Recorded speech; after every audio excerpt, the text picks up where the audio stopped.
So,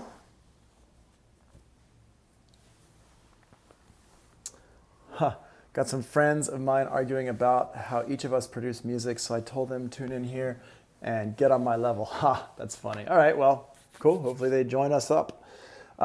What's up? We are back and we're talking about sampling. So we're going to talk some more about some sampling. We're going to talk about some software samplers. Let's go ahead and take a look at, what's going on in the notes.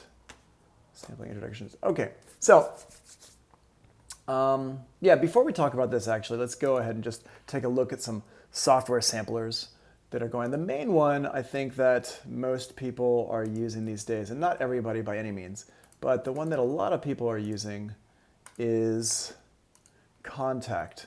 Now, Kontakt is a sampler, but it's also, it's like they kind of set it up to be like an instrument these days.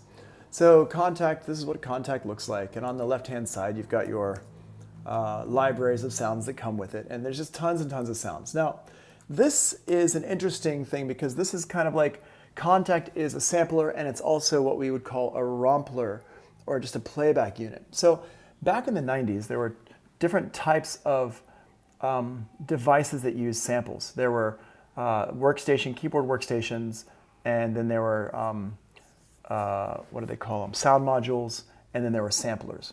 And basically they all used samples, but the differences were with the keyboard workstations and with the sound modules, you could not actually add your own samples into most of them. Eventually it became a thing where you could add your own samples in, but you couldn't add your own samples in all the time. Some really famous ones like EMU made some, like the Proteus 2000 and the Planet Fat and the Planet like Beats and all these different ones that they had, these different like geared towards different types of dance music. Of course, all the Korg, like the M series keyboards, those are all workstations. Yep, the Phantom, the Roland Phantom, the Korg Triton, the Korg Trinity, the Yamaha, what was it? The Motif series. So there are a lot of different ones over the years. And the thing is, a lot of them, especially in the 90s, they were using samples to recreate the sound. Because one thing that a synthesizer, as cool as they are, things that the synthesizers can't really do very well is they can't emulate real sounds. If you want like a real piano sound, you really need a sample for that. And so a sampler was the device that you could use to recreate those samples. And as memory started to get cheaper and as the technology got better and they started to be able to make the sample sizes smaller, then they started to be able to pack more and more sounds into smaller amounts of memory. So like the M series keyboard only has a few megabytes of RAM, but it has hundreds of sounds in it. And they're not great sounds, but at the time, people thought they were pretty cool sounds. So what you were trading was the kind of quality of sound for the sheer amounts of sound. So it was really, in the 90s, it was definitely a quantity over quality type of thing that was going on. But the bottom line is the synthesizers just couldn't recreate the sound of like a violin or a string orchestra or something like that. It was just impossible to do. So samplers became very, very big. Bado Beats You say, was Beastie Boys Intergalactic Planetary all Godzilla samples? I have no idea about that. You mean from the movie Godzilla? Maybe. I don't know. But the Beastie Boys, Paul's Boutique especially, is an amazing album if you want to listen for samples, and that was made in the late 80s. So, and then what ended up happening was we got more and more into computer stuff, and then hardware makers started to make synthesizers again, and that's where we talked about like modular synths. And we're going to come back and talk about that again, but one of the types of different samples that like machines they were using were these sound modules, and the sound modules were really samplers that you couldn't change the samples. They came with sounds that were preloaded on them. So they came with sounds that were preloaded on them, and you couldn't change those. You could add effects to them, and you could change things like the envelopes and stuff like that, but you couldn't add your own samples into it. So Kontakt is like a hybrid, and there's other hybrids out there. There's other machines out there that do this a similar type of thing, but Kontakt really is a sampler that also has a large library of sounds that come with it. And these are all different sounds that come in the complete package. I've got some extra ones in here as well, but it's mostly sounds that come with complete. So if I wanted to load up, for example, a piano sound, I could just go in here and load up, let's load up the Gentleman. Double click that, and I can play this, and it sounds like a piano.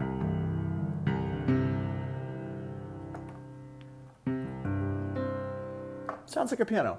If I wanted some strings, I can unload this one, and we could load up string ensemble, and let's go to string ensemble essential.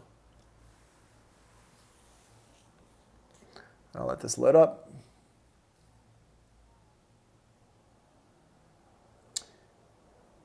Butterbeats, what are you talking about? You have it on your DAW, but it hasn't popped up in your trial version of Ableton. You're talking about what? Kontakt? The Gentleman? Okay, so here's some string sounds, and here I'm going to let this load up a little bit more. You can see it's almost done loading. I'm going to let it load up. There we go. So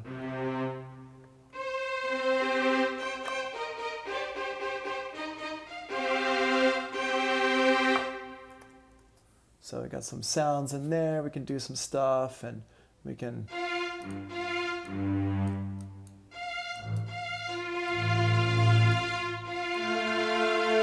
it sounds very very realistic. Okay.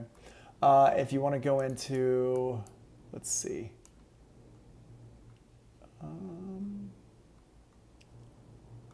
These action strikes are pretty cool.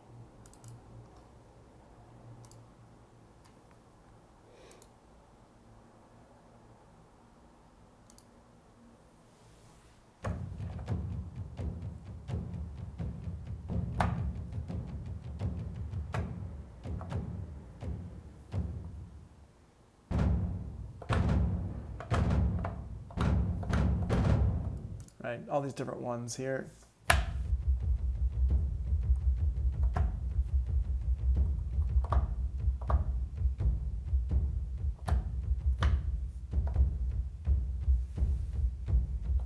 Okay, so lots of different ones in here. We can search around for different sections. Giant drums. You know.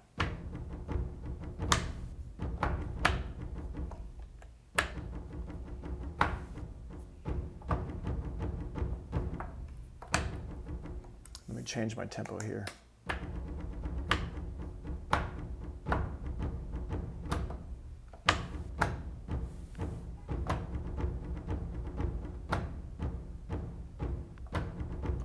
And I can, if you look at my keyboard here, you can see different notes play different samples, different like rhythms.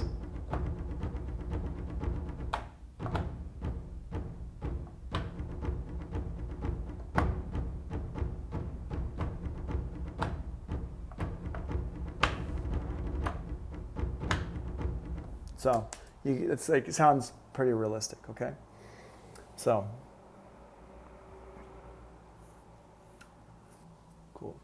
All right. Lots of different stuff in here. Some of these are pretty neat. No, like Cuba, for example.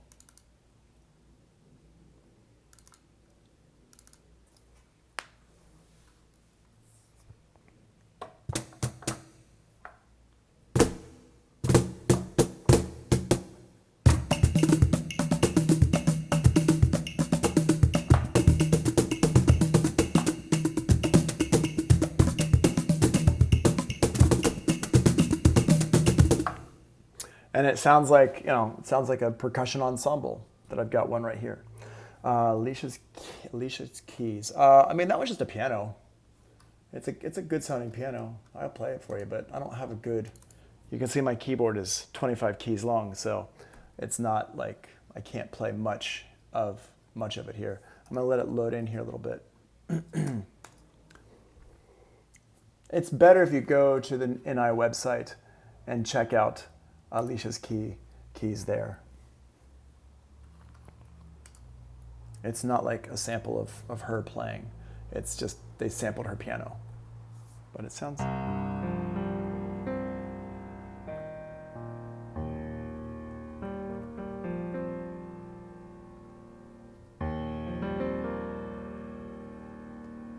But I can't play enough.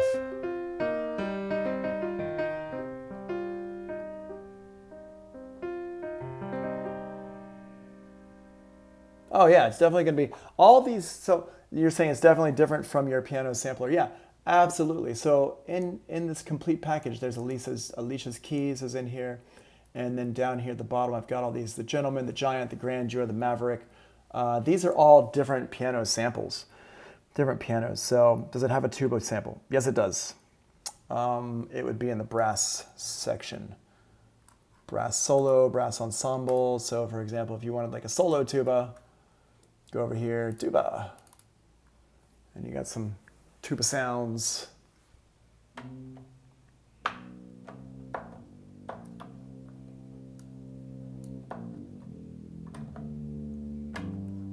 you got different types of articulation.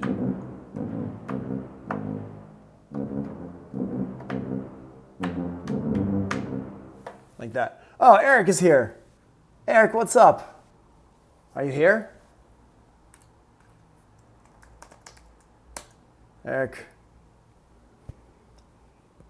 What is up? How's it going, dude? Hi. Hi, Eric. Cool. Nice. So, just like when, who was it who stopped by yesterday? Ben stopped by yesterday. So just like, you can hit him up if you're having any troubles with stuff. Okay, what do you say about it, Beats? With processing and automation, we can make these emulators sound pretty darn close to the real deal, right? The answer is yes, you can. You can make it sound pretty darn close to the real deal. You can make it sound very, very real. The other part of that answer is it takes a lot of knowledge and also a lot of patience to make them sound very, very realistic. You can make these things sound super, super real, but you have to know how the instruments are actually played. And then you also have to have the skill to be able to put them in, to program them in so they sound great. Some people can actually sit down and play a keyboard and make it sound like an orchestra and it sounds amazing. I'm not one of those people. I have to actually sit down and kind of plug things in by hand. It takes a while, but the result is very, very worth it. So, yeah. Can you save the preset or do you have to do it every time? I don't know what you mean by that. That doesn't actually really apply to this. I'm not talking about saving a preset. I'm not talking about designing a sound. I'm talking about how you actually play the sound, how you plug it in. So you'd have to do it every single time, if I understand your question correctly, young Cardo. So that's a great question, but it's not really a preset thing. And then what are you saying? Do the binary codes adapt to stretch to the project settings? What are you talking about, binary codes? I don't know what you mean by that. The binary codes adapt to stretch to the project settings. So, yeah, I'm not sure what you mean by that. But let's hold on. Write down your questions for a bit, and let's do the question thing a little bit later. I don't want to miss your questions, but at the same time, I need to get through a certain amount of information for y'all. Okay, so let's keep going here. So that, just so you can see, that's one thing. That's the basic way to use Kontakt, and we're going to talk about the different libraries in Kontakt and stuff. We're going to come back to that another time, but that's not really what I wanted to talk about today with the basics of sampling stuff. So just real quick before we stop talking about samplers in general, let's talk about samplers in Ableton Live, for example. So Ableton Live, straight out of the box, comes with a sampler called Simpler. It's an instrument that if you have the standard version of Live, it's over here in your instruments here, and it's this one called Simpler. Actually, Ableton Live has a couple of sample instruments. It has Simpler, it has Impulse, and it has the drum rack. And the drum rack technically isn't an instrument by itself, but basically the way we use it is kind of drum rack-like. But what happens is, any instruments that you drag, when you drag a sample into the drum rack, what it does is it just puts a simpler instrument in there, like this one down here. So that's, there we go. And that's basically how the drum rack works. But I do consider drum rack an instrument. So I don't really make the distinction so much. But it actually is creating a simpler instrument. And the simpler instrument works, it doesn't, you can't put different samples in. You can only put one sample in it at a time. We're going to come back and talk about the simpler instrument again. We're not going to talk about impulse because I don't like using impulse, and I don't recommend that anybody ever uses impulse. I don't really know many people who use impulse drum machine. Although once I put this up online, I'm sure a lot of people are going to be like, I use impulse, but no, good for you. I'm happy for you. Go get yourself a cookie and enjoy it. But the simpler instrument is very, very useful, and we're going to talk about that one in depth. Ableton Live also has another instrument, a sampler instrument called Sampler, which I never use. It's a multi-sampler instrument. And it's similar-ish to Kontakt, but not nearly as good as Kontakt. So to be honest, whenever I'm using, when I'm doing any kind of thing with samples that I need to go deeper than what Simpler can do, I just throw things into Kontakt. Yeah, RJ, I agree with you. I used to use Impulse when it was the only thing to use, and then they came out with the drum racks, and I stopped using Simpler. Or not using Simpler, but I'm sorry, Impulse, yep.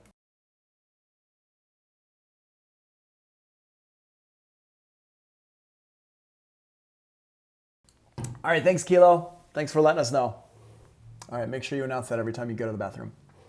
So let's take a look at, so what we're going to do, though, is we're going to use Kontakt when we're talking about samplers. And when we're talking about all these vocabulary and stuff like that, we're going to use it 20 seconds. Make sure you wash your hands for 20 seconds. We're going to use Kontakt for talking about this stuff, because for me, it's kind of the easiest place to see all this, and it uses the normal terminology for stuff. So that's what we're going to be using. So let's go back to our notes. We've taken a long detour to come right back around to here. Here's where we are in the notes. Let me pull that up. Boom. There we go. Okay. So, there we are. So a sampler is a device that allows you to record audio and then assign it to keys or pads for musical playback. Remember, we talked about all the way in the beginning of everything. If you're watching this later, it's on video part 1. Let's talk about some vocabulary. So the sample start and the sample end, these two are connected. The sample start is the start point of the sample, and the sample end is the end point of the sample. Super duper easy. Let me go ahead and throw this sample of me talking into Kontakt. So I'm going to open up an empty version of Kontakt in here.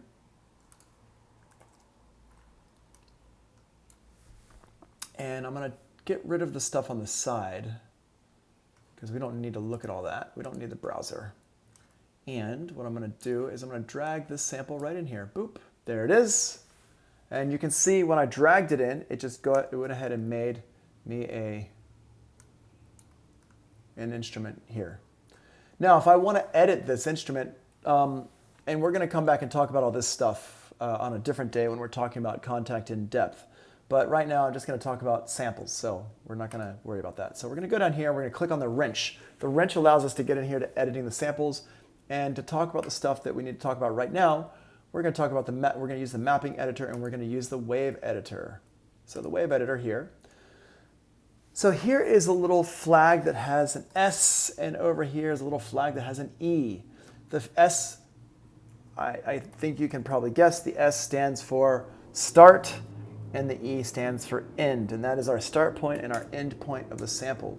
So what we can do is we can take this little green S here, and we can drag it over, and if I'm playing this sound, hold on, let me just go ahead and get my, yeah. Okay, there we go. Up all night, up all night. Awesome. So here's this. Up all night. And I got this here, and I can play this. Now, if I want to cut off where it's playing, if I want to start at a different place, I just move this over. Ball night, ball night, ball night. If I play this. Night. Now, you'll see that when I play it, up on. if you look at my keyboard,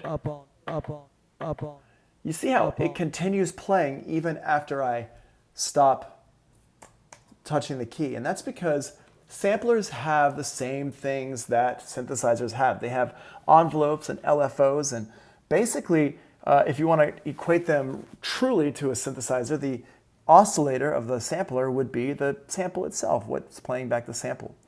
So they have all the same stuff. They have filters, they have amplifiers, all that stuff. So basically this here, if we look down here, my amp envelope here has a really high release time. Up all night, And I can make it even more. But if I want to stop exactly when I let go,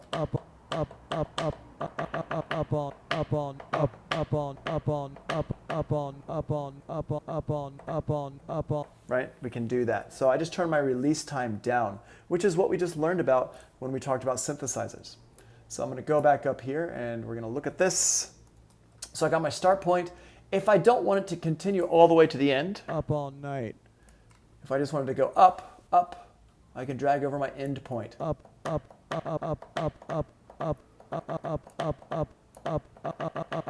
Okay. Now, that's my start and my end points right here. Sample start, sample end. Over here is my root note. The root note is the note that plays the sample at its original recording. So I recorded my voice up all night like that. So when I play this key right here,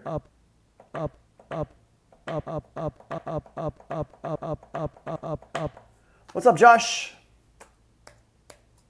Welcome to our party. When I hit that key, it's going to play it back at my original recording. Josh Gabe. Cool. There you go. I got it, John. Thanks. Okay. So that's the note that's playing my voice at its original pitch. If I move away from this, it's going to change the pitch of things. I'm going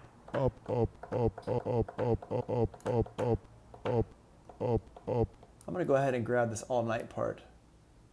all night, all night, all night, all night, all night, all night, all night, all night, all night, all night, all night. I'm going to zoom in and grab that a little bit.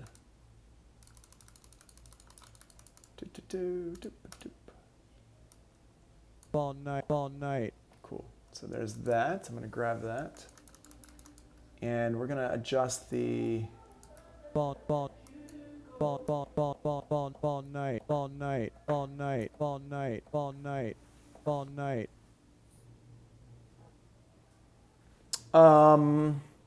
Bado Beats, your binary code question, are the quality of the samples played consistent? Yeah, sure. I mean, why wouldn't they be? I mean, they're played consistent, but I think you're starting to sound distorted. I don't think you're asking the right question. I think you're asking, like, well, if I play it low, all night, will it start to sound weird? All night, all night. And the answer is it'll start to sound weird, but that's not the same as distorted.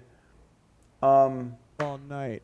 This is actually just regular physics. all night, All night, all night. Oh, All this night. is just physics at work. And this is what happens when you go away from that root note, okay? But it's all just playing back the it's just digital, so it's gonna have, it's gonna sound good, but it's just gonna sound weird.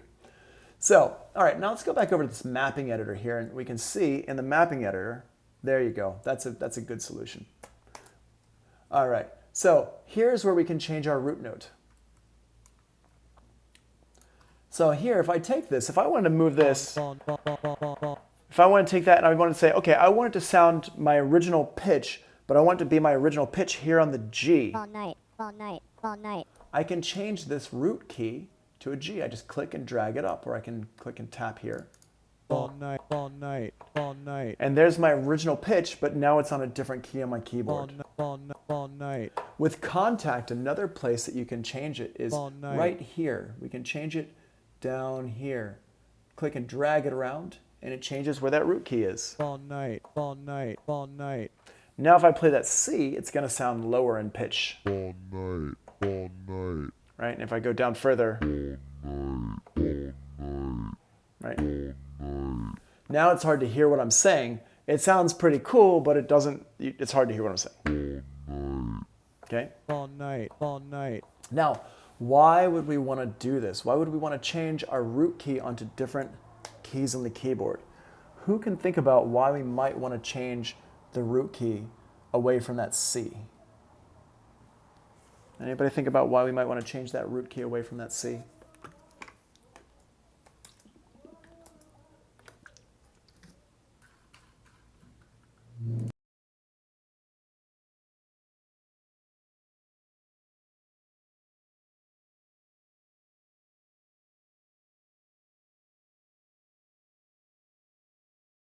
If I want the C note to sound altered, yes, that's a really good idea. If you want the C note to sound altered, C is contagious.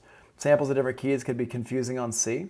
That's actually that's a really good reason. If you want the C note to sound altered, and another way to say it is like what Lincoln Hartz said, if you want different notes, the samples in different keys could sound confusing on C. So for example, if I sing a sample, it's here, let me just sing something for you. And we're going to close this real quick and we're going to make a new track. And we're going to go in here and say my audio input is going to be my external microphone. Check, check, check, check, check, check, check, check, check, check. There we go. And I'm just going to record la. Okay, so we're just. Night, night, night, night. Hey, stop. La.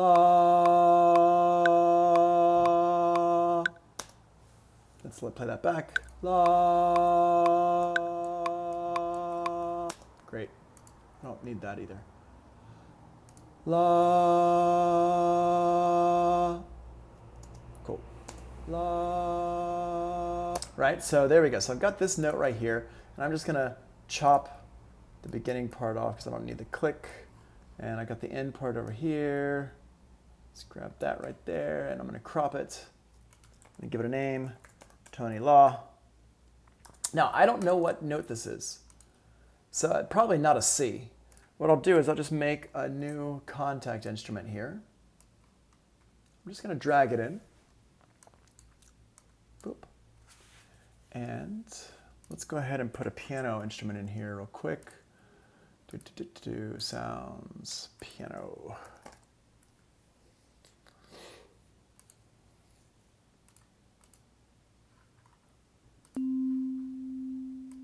Cool. All right, so here's this piano sound.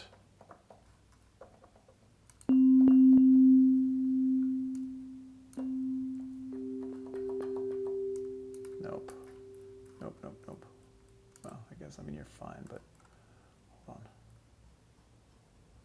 Now what I'll do is I'll figure out what is my note here, and I'll just have these both playing at the same time. La. Okay, you can hear my vocal sample is not the same note. I'm just going to keep playing this. Let's see. La, la, la, la, la, la. And we can do this a couple of ways. La, la, la, la, la, la, la, la, la, la, la, la, la,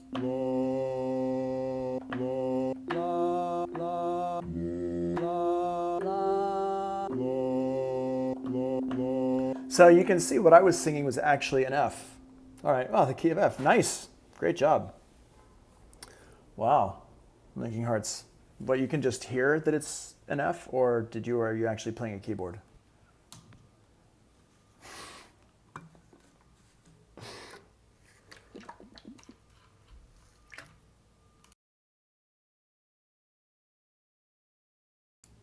Which one was it? Which one was it? Can you hear it, or? Pato Beats, you're on your own question. Dude, come back to that. We'll deal with it later, all right? We'll deal with it later. But I'm glad. Taught yourself, but yes, I quickly went on my keyboard and found it. Okay, cool, yeah. Yeah, there are ways actually you can teach yourself like perfect pitch, and that's great that you've done it. I never actually took the time to do it. But yeah, having a good ear like that is super, super useful for production, and that's awesome that you can do it. But so that's what I do though. What I do is I just take two different, I'll take one keyboard and my sample, and I'll just have them so I can play them at the same time, and I'll just drag my root note until I find the right note. I just drag it around until they sound the same to my ear, and I do it like that. The other thing you can do Here, let me stop playing this one here. The other thing you can do is you could drag and drop a tuner on here if you want to find your sample pitch. Go to my plugins here, audio effects, tuner. Down here, here's my tuner. La, and you can see it's mostly an F. La, a little bit flat for the most part. La, because I'm a horrible singer, but that's mostly an F. So if you put a tuner on there and you click the tuner and you see the tuner, then you can drag the root note. But as we were talking about, the reason why we would change that root note is now that, like y'all said before, Linking Hearts, I think you said it the best, is that samples in different keys could be confusing on the C. So if we're taking a bunch of different, let's say I've got here, there's my La sample. And if I've got this electric piano, let's say I've got this electric piano is playing one thing. Here, go ahead and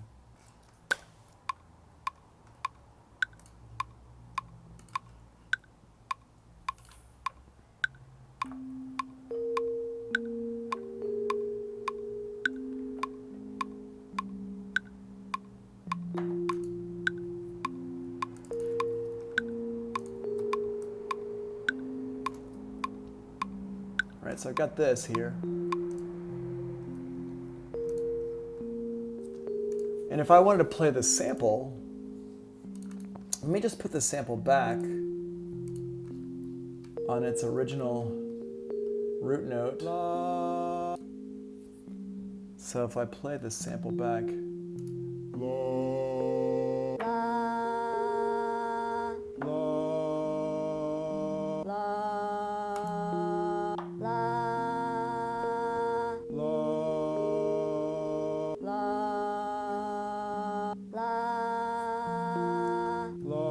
so if I play these notes, if I play both of these together, if I click on them both together, I can see these notes here. If you know anything about music theory,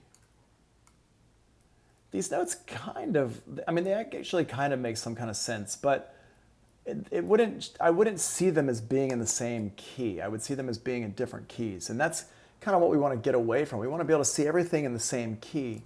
So what I would do is make sure I go over here and play this and move that up to an F.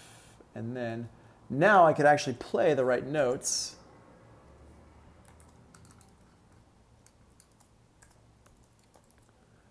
And they would work together.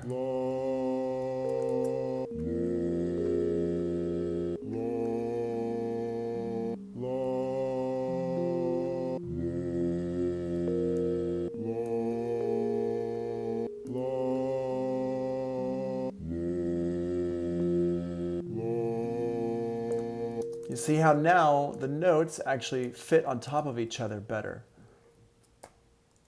Okay, so you can see the notes, the pitches actually make more sense if you know about music theory. So that's a big reason why you would want your root notes to fit together. And there's another reason I want to talk about real quick before we actually start, before we take a break here. And let me just do another recording. I'm going to go ahead and stop this here. And let's see Tony's beatboxing skills at work, shall we? Yeah. What? John Cage. John Cage. All right, I'm going to go ahead and sample Old School Break. We're going to do that a little bit later, but first I'm just going to keep using my microphone and just doing a little beatboxy. Okay, we're just going to grab a couple of, I'm just going to beatbox a little bit. We're going to call this one Tony Beatbox, BB. And what I'm going to do here is I'm just going to grab a couple of samples of me beatboxing.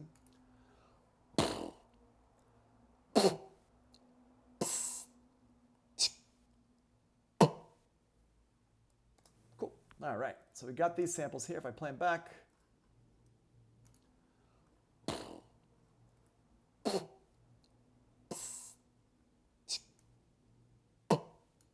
Cool. All right. right, sounds pretty good. And what I'm going to do here, and this is how I always do this stuff. I always start it off in Ableton Live, and we'll go over this a little bit more.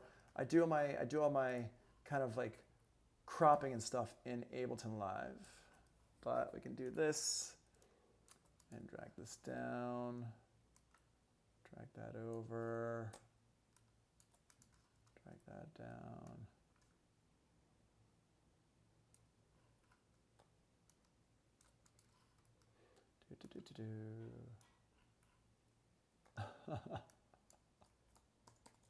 Well, we're going to take our break before we start making anything real out of this. Did I get everything? I did, yeah. So now I'm going to grab the end and just drag it over like that. Boop. And I mean, you don't have to go through like this and do this much, but I usually do. I like to take my time with my samples. It's fun for me. I like to go through and do all this kind of stuff. So I got this here. Just going to grab that over. And now I'm just going to crop, well, I'm going to give this a name. What was this one? Yeah, that's my Tony bass drum. This is what? It's kind of a Tony snare drum 1. That's a Tony open hi-hat. That's a Tony closed hi-hat. That's a Tony snare drum. That's a, what was that, a kick drum or a snare drum? Tony bass drum 2, I guess. And let's change this name then. Bass drum 1. Cool. And now what I'm going to do is I'm just going to hold down Shift, right click, and go to crop clips. Right there. You right click and you go to crop clips. Boop. And now they're all cropped. So I got this one. Right, cool, all right.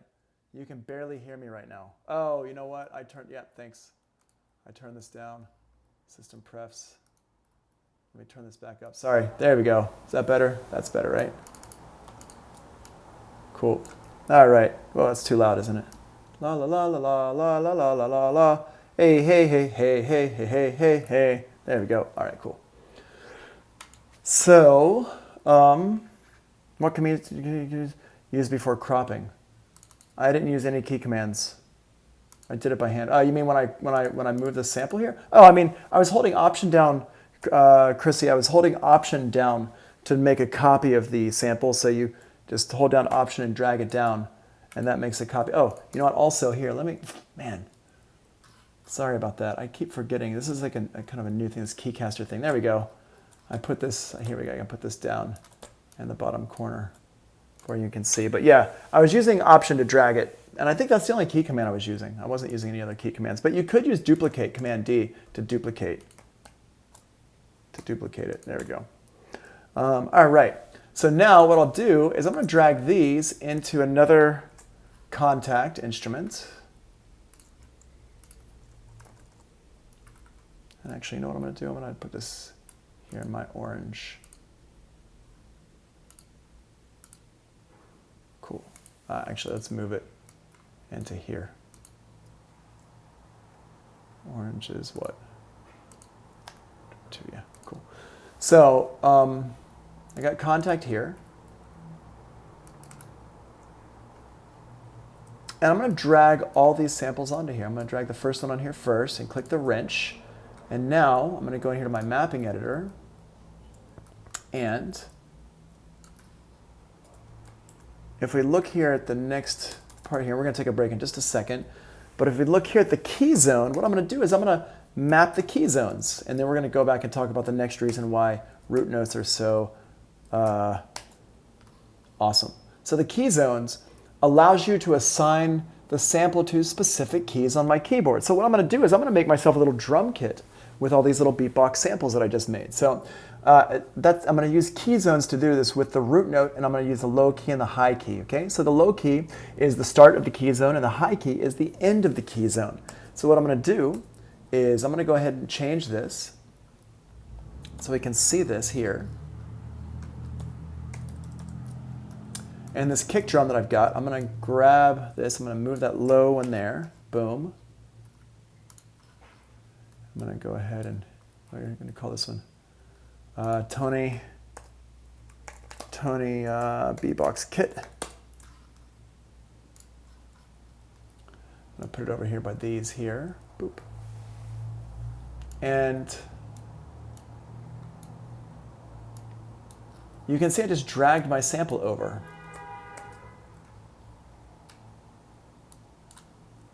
Like that. And I can drag it. So now my sample is just on that one key. Wasn't you doing that with the all night before? No, the all night I was actually just shortening the sample. What's that setting the key zone? This is in my mapping editor. And we're in my mapping editor, okay? So what I was doing with the all night before was I was setting the start and the end time. This is different. This is actually setting my key zone. So now you can see, but if I play these notes here, see these little red dots on my screen? That's where I'm hitting my keys.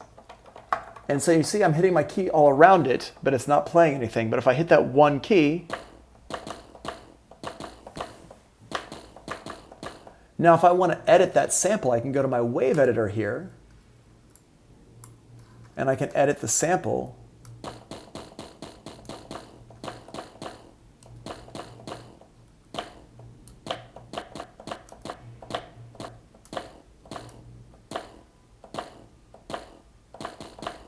And I've got my sample edited like that. Okay? So that's what we're dealing with. We're dealing, the key zone is here. That's what keys I'm hitting. And then the sample editing is here with my start and my end times here. So real quick, what I'm going to do here is with my keys, I'm going to drag and drop all these different samples in here. So I got my other kick drum here. And got that one. I can just edit it real quick.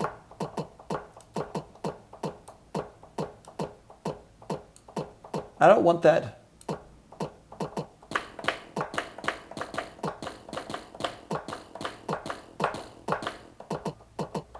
I don't want that reverb tail on there that was coming from this room I'm in. So I just cut it off. Let's get my snare drum in here. And when I drag it in,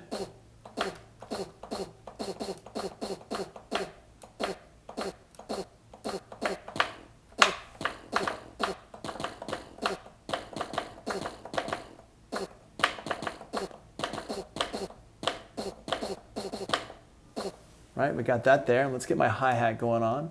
I'm going to put my hi-hat, that's my open hat, I'm going to put that here on this one.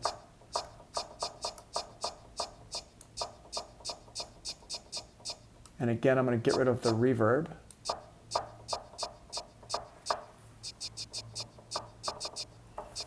Oh, Hunter, how I missed you.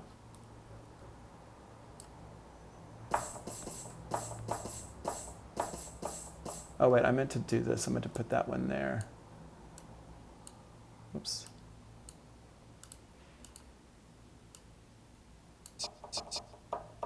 There we go, this one.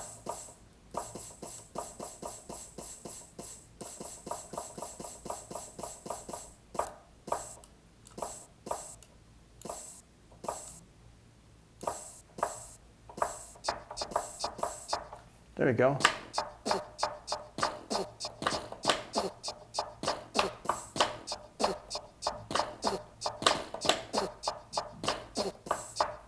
Cool. All right, so we got these little sounds in here. I made myself a little drum kit going on, my beatboxing, and we'll mess around with that a little bit more later. But that's the beginning of things. And we're going to go through and I'm going to explain the root notes and the key zones and all that stuff in a second, okay? After we take this break, and I'm going to go ahead and save this. Make sure I save it as Tony Samples. Cool. Tony Sample. Awesome. All right, so let's take 10 minutes and take a break and let's be back at 4:10, shall we? Cool. I'll write it in. Thanks a lot. See you in 10 minutes.